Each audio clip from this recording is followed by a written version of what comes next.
Hello everybody, again welcome back to our channel. Today also we got another video, and in this video I will be showing you how you can go ahead and deactivate your messenger account. But before that, please do make sure to like our video, subscribe our channel, and yes, without any further delay we'll simply go ahead and step into our video. So if you want to do so, let's go ahead open our messenger. Once we open our messenger app, go ahead, tap on this three horizontal line, go to the settings option, scroll down, find this option called account settings, and this will redirect you to this option. What you will do is simply go ahead, tap on this security and login. You will tap on this personal information. You will get this info. What you will do, tap on this manage account, and then you will see this deactivate option, right?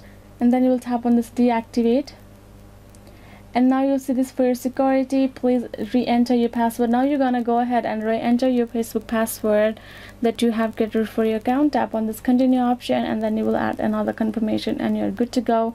You will be able to deactivate your messenger account. I will not proceed because I do not want to deactivate mine.